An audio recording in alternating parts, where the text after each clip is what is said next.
Thank you. Do you all hear me fine? Excellent.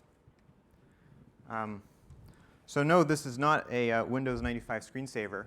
What this is a representation of the DAML repository, which is a smart contract language built by Digital Asset. And what you can see here is there's essentially 2,000, roughly, give or take 2,000 points, 2,000 different points that you see on the picture here. And the lines that you see in between the points are essentially dependency relationships. So for example, whenever and each of these points is a target. So if for example, you have targets for libraries, you have targets for binaries, you have targets for documentation sets, API documentation sets. And even just looking at the dependency graph at the level of components and targets, we already have 2,000 points in the picture here. And we have dozens of thousands of dependencies in between each of these components. So the question is then, if you have a project that's this large, how does it still stay manageable? I've seen projects far smaller than this one in particular. I've seen projects far smaller than this one have CI times that are already approaching the hour every time you launch a new build. And if the project is now of this size, well, what does that mean? Are we going to be waiting a day every time anyone makes a push? We're going to be losing a lot of productivity if we do that. So other things that are interesting about this repository is that if you look at each of these points, it's not all targets representing the same things. Even those libraries that are in there are not all Haskell libraries. Some of them are, there's actually a lot of Scala code in this repository. And if you start from scratch, this build, this repository, building everything on this laptop that I'm using for the presentation today, it's going to take about 40 minutes. And again, 40 minutes, even for a repository this size, that's quite a cost. You want your CI times to basically be 10 minutes or less. I'd actually go for a minute for your CI times. So what I want to talk about today is how do we deal with large projects that might include Haskell, that might include some Haskell, and then a lot of other things. Realistically speaking, if you're building a large project, some of these large projects are going to be using a variety of different languages for a variety of different components. The thing is, though, there isn't any such thing as a typical large project. And in fact, I can think of at least 3 dimensions along which you could classify any large project in a company. So for example, maybe in that project, there's that whole project ultimately amounts to building one service, and that one service, you're going to be pushing it into production. But maybe actually what you have is a number of interconnected services. Maybe these services are all in a single repository.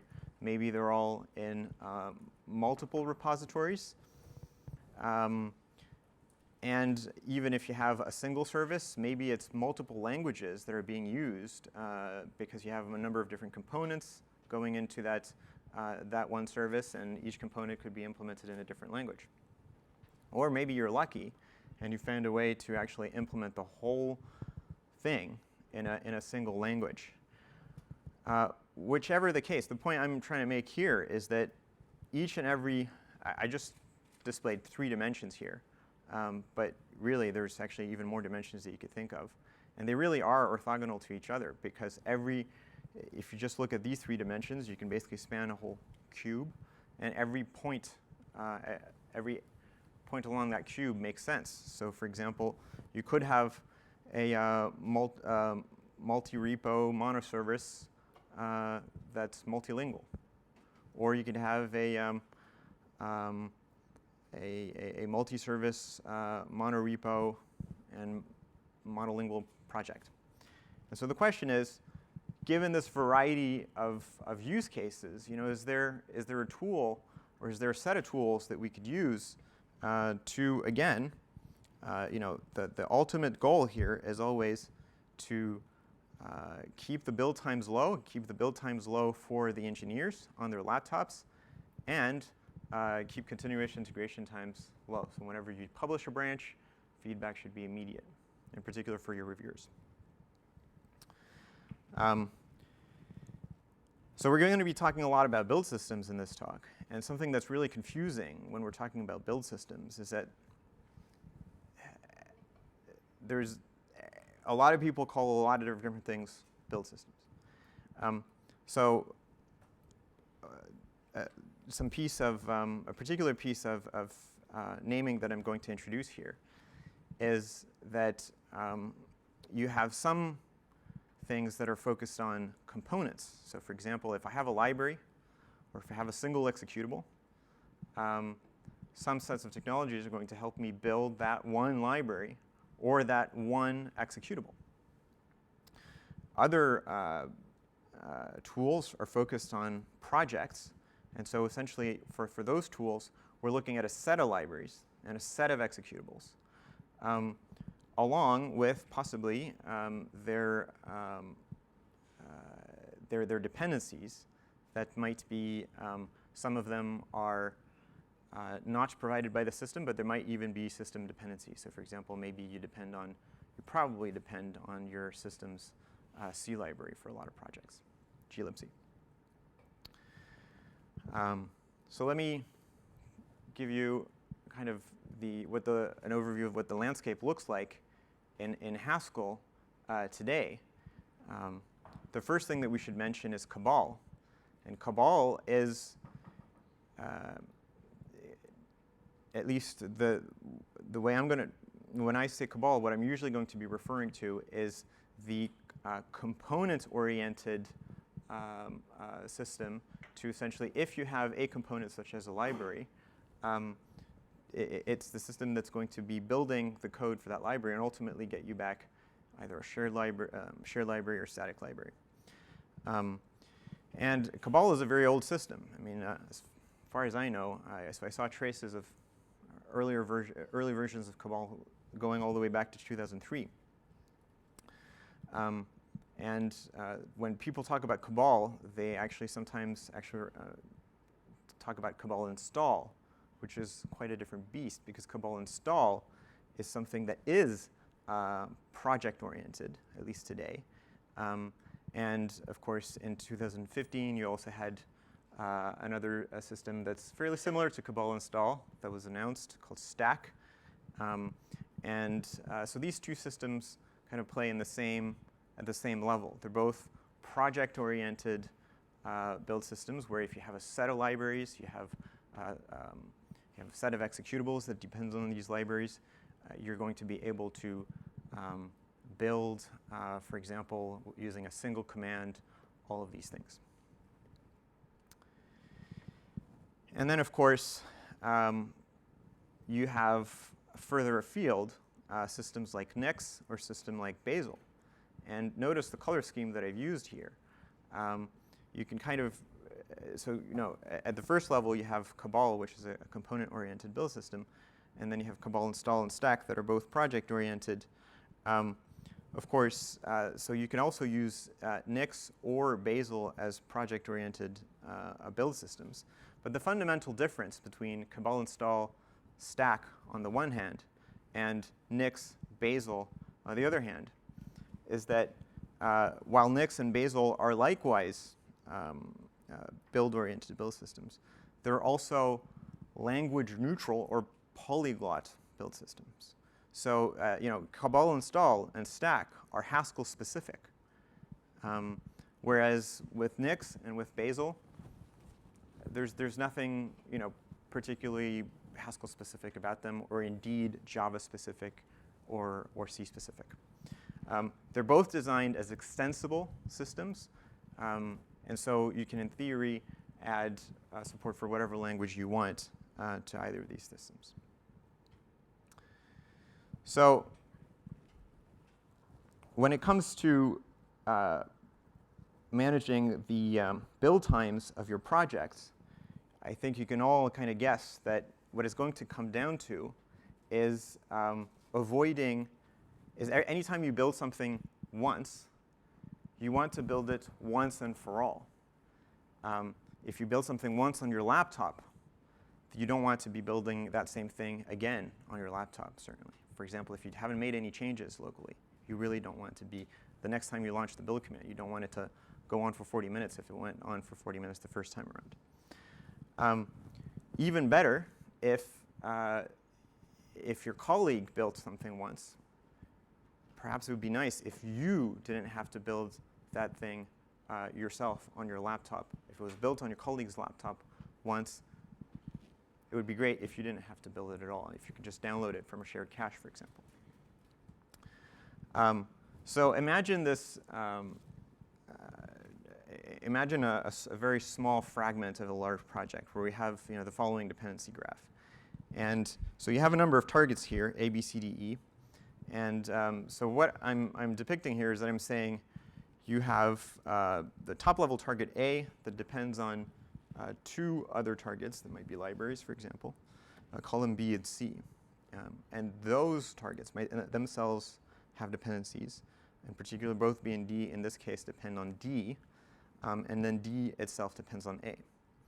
So a very simple way to speed things up here is to say, I'm going to introduce what we call a content addressable store, CAS for short.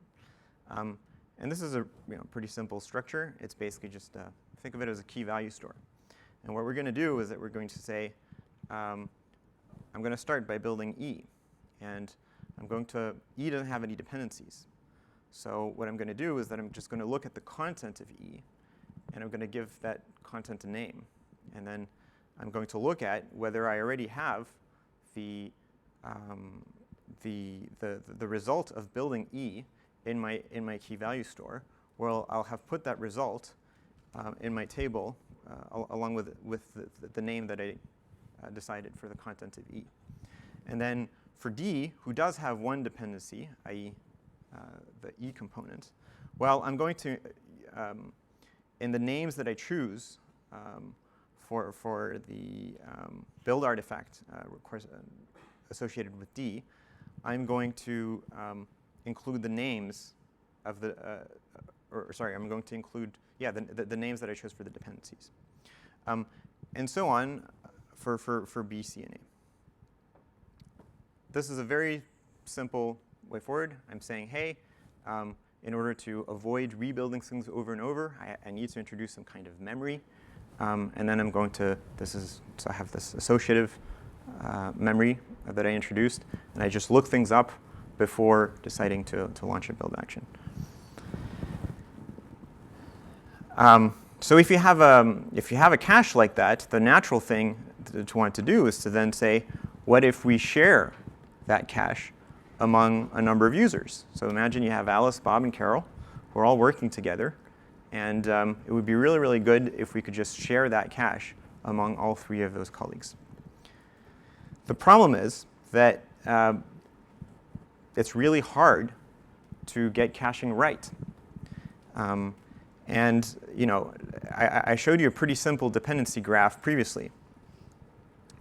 But what tends to happen in practice is that, for example, one of the libraries that you have in your dependency graph actually has a dependency on something that's on your system. So let's say a system library S1. And then even worse, some of these libraries might actually have undeclared dependencies on some other libraries in your project. But you just didn't you forgot to tell the build system about that. And if you guys have, I'm sure most of you have used make before, and something that's quite infuriating with make is that even when you get the dependencies wrong, sometimes your project still builds. And it might not build, it might build, for example, if you, for example, said make E, and then you say make D, make C, and C is going to work despite the fact that you forgot to declare the dependency between C and E. So this is a pretty annoying situation. And in fact, this is why most systems, because they can't, there's no means, these systems don't have any means to guarantee that you got the dependencies right, that you have the right dependency graph. In practice, this is actually why you usually don't have shared caches, because when you start sharing a cache, you really do need to get the dependencies right, and we'll show that in a sec. So you need to get the dependencies right in the local case and the remote case. The question is, how can we do that? So the cast lookups are based on the content of the source files. They're based on the content of the dependencies, and they're based on the build action itself. So what you need is a way to ensure that the graph that the build system built, the dependency graph that the build system built, is actually a true reflection of reality. You need to make sure that there's absolutely none of these gray dotted edges over here, the hidden edges, the hidden dependencies. Hidden dependencies, again, either on things that are somewhere in the ambient environment, or hidden dependencies on other component in your project. So how can we build this guarantee? Well, there's really two ways to do it. One way to do it is through sandboxing. And what people mean when they talk about sandboxing, they mean that you can require that all inputs be declared. And the way you're going to do that is you're going to run an action on an idealization of your real system, where anything that was not declared as an input will simply not be there.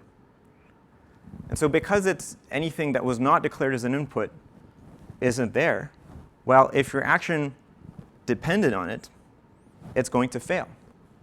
So the guarantee that you get is that if you can build your whole project once from scratch, then even if you had partially built the project before, and now you want to build the whole thing, you're still going to get the same result. It's still going to succeed. Any questions so far? So how do we achieve this? Well, what you really need to do is, well, something that's fairly important is to block out, or very useful is to block out access to the network. I mean, you don't want these build actions to just download random stuff from the internet, because there's a lot of things that could be downloaded from the internet. And that would be as many hidden dependencies. You also want to hide away the entire content of the user's file system. And so everything that can be accessed using absolute paths, for example, here, you would like it to just, these paths to just not be available to the build action. So that the only thing that the build action can do is reference things that are inside the sandbox. And only relative paths the relative paths are sufficient here. And so what you're going to have in the sandbox file system is you're going to have all of the declared inputs, and then the fundamental side effect of running the build action is to actually produce outputs, and these outputs are also going to go in the in that same file system. Okay, so you can do it that way. Of course, that's not the only way. There's a build system called Shake that many of you are familiar with. And in Shake, what we do there is that we say, you know what, we're just going to run the actions, all actions, in whatever environment we happen to run them in. And but what we're going to do is that we're going to record a trace. We're going to record what reads happened as part of executing these actions, and what writes happened as part of executing these actions. And if we see that, for example, we're trying to build component A, and component A depends on B and C, but then the build action for A also touch some file D, for example, but D was not declared as an input, well, that will be flagged. So this is, you think of this as kind of a linter that's going to post facto tell you whether you did it, whether what you did was right, or whether there's really a problem here. Whether with sandboxing or with the tracing, ultimately the goal is we really don't want any of these undeclared inputs to your system libraries, and we don't want, for example, if C actually depended on E but didn't declare that, we want to make that impossible. So once we have that guarantee, well, now we can get correct local caching. We can get shared caching without fear if we actually put the cache somewhere remote and we have that be shared amongst a lot of different users. That's going to be fine. That's going to be fine even if, for example, even if you say you distribute the build among a number of different servers. And the thing with distribution is that the system on which you run the build might be slightly different from the system of the user, say Alice. And if you have hidden dependencies on a system library, well, if you run the build on say, a CentOS machine, but the developer has an Ubuntu machine, and both distributions have, say, slightly different versions of glibc, or say zlib, better example, then you're going to run into trouble. You're ultimately going to run into a situation where not distributing the build vs distributing the build is going to lead to different results.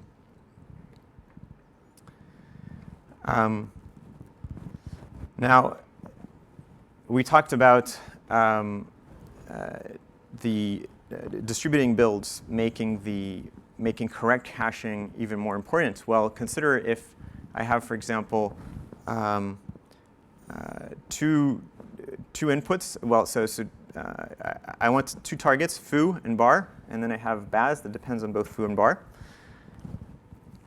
If I run, say, foo, the action to build foo on server 1, and then if I run the action to build bar on server 1, you might expect that, say, the outputs for foo and bar are all available on server 1. But when you run the build action for baz, if baz didn't declare correctly its dependencies on foo and bar, if you just send baz on server 4, how does server 4 know that foo and bar need to be available when running baz? So distributing the build is a really good way to find out that you got your dependency graph all wrong. So summarizing a little bit, I talked a lot about caching, a lot about different ideas, but what actually are our requirements? We want the initial checkout to be fast. We want rebuilds to be, especially if you haven't changed anything, you want rebuilds to be instant. Something that happens a lot is that you tend to, so developers tend to juggle between multiple branches. So for example, you're on the master branch, and then a colleague says, oh, hey, can you help me out regarding this feature that I'm working on? I'm running into an issue. So you say, sure, I'm going to, you kind of drop what you're doing, check out the branch that your colleague provided, and you help them out or help her out. And then now you say, OK, job done. I've unstuck my colleague. I'm now going to go back to the branch on which I was. But the problem is that now, the build takes 20 minutes, whereas it was instant before. Why? Because the cache for your branch was discarded. We've seen this in practice ultimately discourage people from temporarily checking out someone else's branch to help them out. And this is a shame for collaboration. We want rebuilds after source modification to be minimal. So if you do change source code, it shouldn't rebuild the stuff that it doesn't need to build. And something that is often overlooked is that running tests can take a lot of time. And if you have a test that only depends on, say, component B, and you've made modifications to C, but if B doesn't depend on C, and your test really only depends on B, why are we rerunning the tests for B? So something that can be very useful is to keep track of the dependencies between tests and the different components in your systems, so that when if you change some of the components in your system, some of the tests are going to be rerun, but not all of them. OK? Any questions? Feel free to ask questions as we go along. Real-time linking, where you can dynamically link to .sa, but not necessarily, which isn't necessarily known at all. So the question is, what about dynamic linking, where we don't necessarily know ahead of time what the dynamic dependencies are? Is that what we said? Yeah, so that says in dynamic linking, I build this code at runtime, but at runtime I can actually go out and look for additional SOs to pull in. So you're talking about runtime dependencies. So the question is, if we have a system that dynamically, so at runtime says, so for example, let's say you have an application that has plugins. I guess that's the use case you're thinking about. So we're going to be, at some point during the execution of the application, you're going to be loading these plugins. So again, let's say that application is actually a test. And now you want to test, for example, loading these plugins. Well, then what you're going to want to do is state to your build system not just the build time dependencies, but also what we would call runtime dependencies. And some build systems do have a concept of runtime dependencies. And so then those dependencies will be made available to the application in whatever environment gets set up by the build system to run the test. Anything else? OK, so how are we doing here? We talked about all of these requirements in the previous slide. And pretty much all of the systems out there cache. And at least locally, we can cache things. When it gets to remote caches, things are a little bit more complicated. Yes, you could, for example, set up a remote cache with Cabal install and with Stack. But again, we're going to run into these correctness issues that we were talking about before. It turns out that so the Bazel and Nix are pretty similar systems. And it turns out that Bazel doesn't fare so well here. Doesn't fare as well as Nix. Why is that? Well, because Bazel, by default, makes this choice that it only really cares about the dependencies that are inside your project. And the guarantee that it's really interested in providing you with is the guarantee that if there's a dependency between one component and another component, that dependency will be, Bazel will find that dependency, or your build will fail. But if there's a system library that your build depends on, Bazel will not, by default, detect that there's this hidden dependency on something that's installed on your system. It might not be installed on someone else's system. Then you have, if you want to not just cache your results, but ultimately distribute the build so that even when you're building from scratch, things go fast. This is something that starts becoming pretty much impossible using just Cabal install and Stack. Or you could try to do it by hand, but then you've just re-implemented Nix. So this is, if you really want distributed builds, then you really have to turn to either Nix or Bazel. And then something that sets apart Nix and Bazel is that what Nix does is that it's actually quite poor at avoiding rebuilding things that it's already built, or that it could, so results from previous builds that it could reuse. I invite you to actually read a very good paper about these topics called data types à la carte, which is, there was a presentation about this morning from Andrea Markov.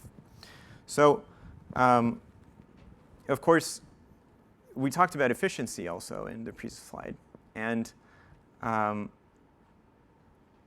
efficient use of cores, you can imagine that you're not going to be able to reuse, to use your cores efficiently if you cannot parallelize effectively across all cores.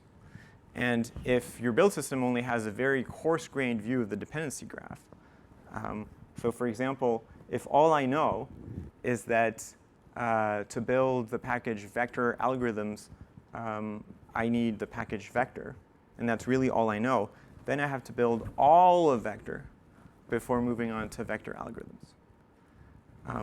And perhaps building all of vector, well, my build system sees that as one atomic unit, so typically I'm going to use only one core for that package. And so then all of my other cores are going to be sitting idle, and then I move on to building vector algorithms. And that's a bit of a shame, because I'm not using all the cores in my system. So what we've worked on over the past year is to start from Bazel as a base, which ticks most boxes here, except for the remote cache problem, where essentially we don't get very strong correctness guarantees with Bazel unless we try to make sure that Bazel keeps track of all the dependencies, including system dependencies. And the way we've done this is to actually farm out tracking some of these dependencies to Nix, and then some of these other dependencies to Bazel. So I guess some of you might be interested in finding out what does this all look like in practice. Is the text big enough over here? OK. So I want to start by showing you a very, very simple example here. And I have a project, and the way Bazel recognizes projects is that there's a workspace file. And in this workspace file, I'm basically saying I want to use Bazel, and I want to use Bazel with a few extensions loaded in. In particular, I want to use a version of the Bazel that knows how to build Haskell. And so there's a set of rules called rules Haskell that I can just download from GitHub. I can download arbitrary versions of these rule sets. So I can customize this rule set myself, for example, and then download that. So then I declare that in my workspace file.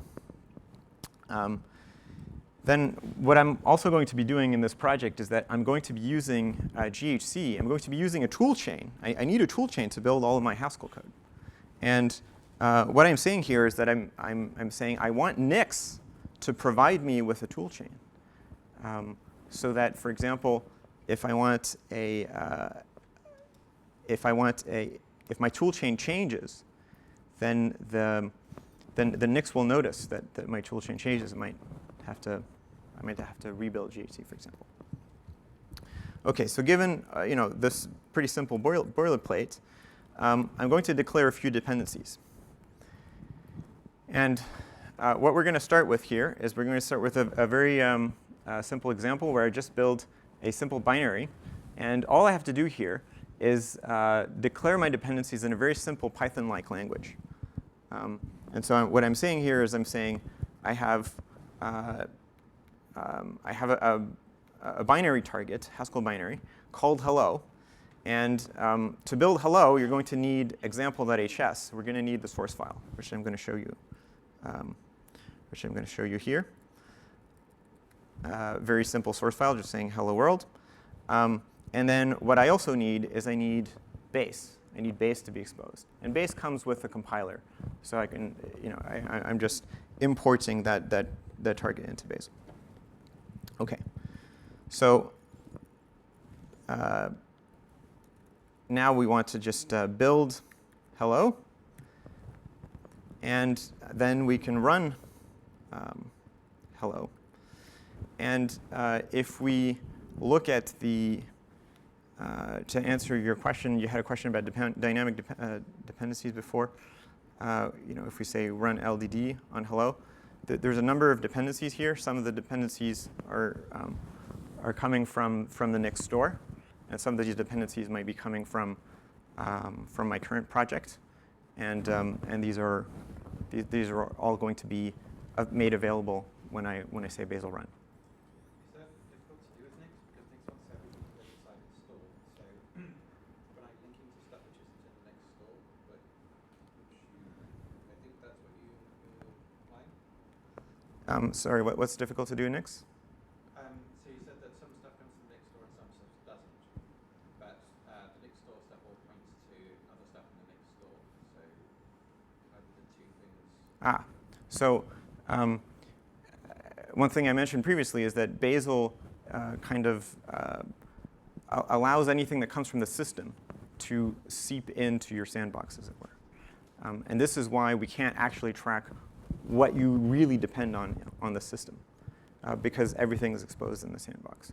And so we can use that to our advantage, because if we put everything in the Nix store, but then the Nix store is available from the sandbox, then we can let these dependencies be managed by Nix, and then when we get into Bazel, then these dependencies are visible.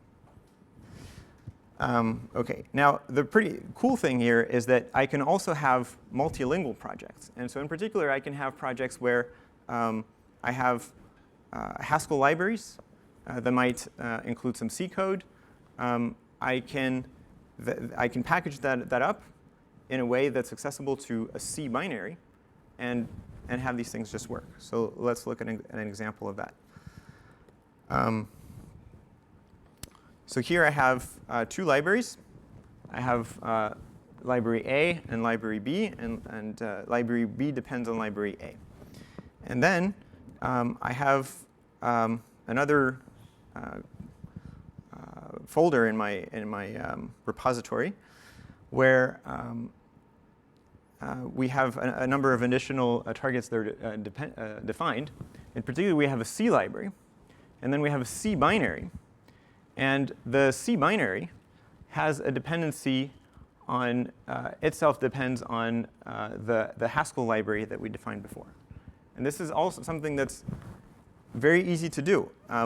If I want a Haskell binary, I just write Haskell binary as the name of my target. If I want a C binary, I just write CC binary. And I can have a CC binary depend on a CC library, or a CC binary depend on a Haskell library, all very transparently. So if I want to build the CC binary here, then let's try to build that. Let's first build it, and then we can run it. There you go. And what I've done here is that if we look at the source code, I had in the C library, I had a function that just adds 1 to whatever integer was given to it. And then in the then I had a Haskell library that depended on that C library. And then in the C, I had a C executable with a main function written in C, which ultimately called that function from Haskell. OK? So you can imagine that at a very large scale, when you have a lot of different components that depend on each other, this ability to just be able to very easily depend on components, irrespective of the language in which they're implemented, is very useful. And of course, the last piece I want to show you is a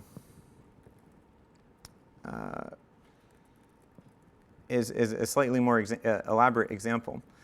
And what I'm going to show you here is that you can what we can do is that we can write, so I'm going to have a very simple implementation of cat. And cat, the command, the Unix command. And I'm going to implement this in Haskell. And I'm not going to implement this from scratch. I want to have conduit. I want to use text. I want to use byte string, vector. I mean, there's all kinds of existing libraries that I'm going to use. And what I can do here is that I can say, OK, well, these are libraries that are available on Hackage. I'm going to depend on specific versions of these libraries. But it's really annoying to have to depend on, to state what version of each library I want by hand. What I could do instead is say, you know what, I'm going to depend on a specific stackage snapshot that you can see over here. So in this case, we're depending on LTS 14. And there's a subset of the snapshot that we're actually depending on. So we depend on base, byte string, conduit, conduit extra, some libraries for tests, and that's it, right? So what we've done here is that we extended Bazel to wrap around stack so that Bazel knows about has a notion of snapshot, of at least stackage snapshot. So then I can build this cat binary, which we're going to find over here. Well, the Emacs shell emulation is not looking so good.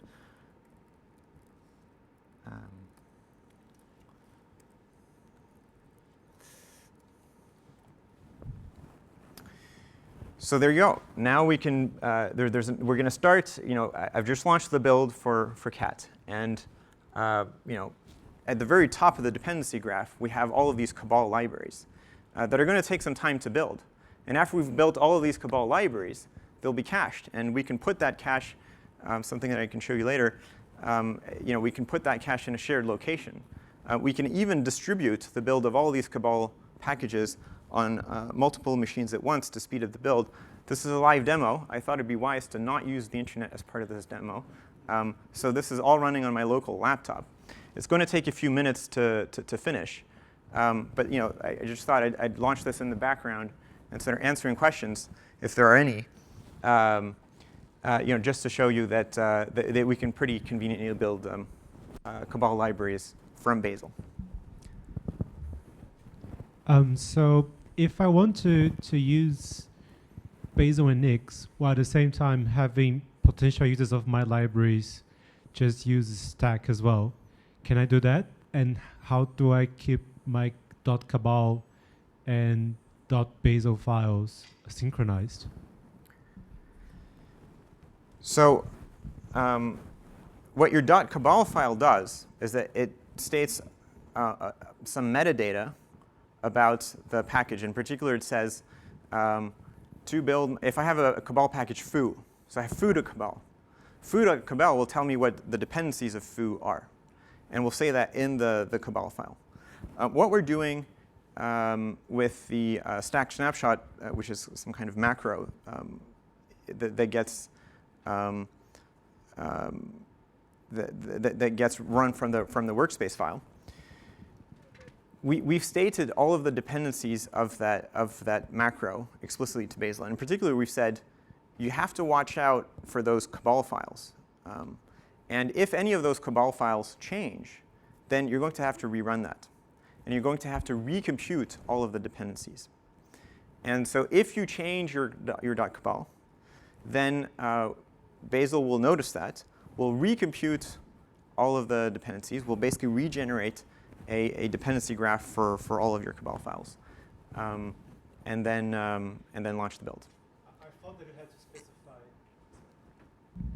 I thought that you had to specify on the Bazel file both the source files on the Haskell package and the package dependencies.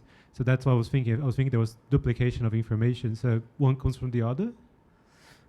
So in principle, yes, that's what you have to do. But what you can also have is use these macros that will automatically generate some of this boilerplate for you. And these macros, they can rerun on an automatic basis so that things don't go out of sync. That's nice.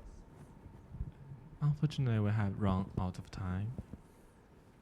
All right, well, thank you very much.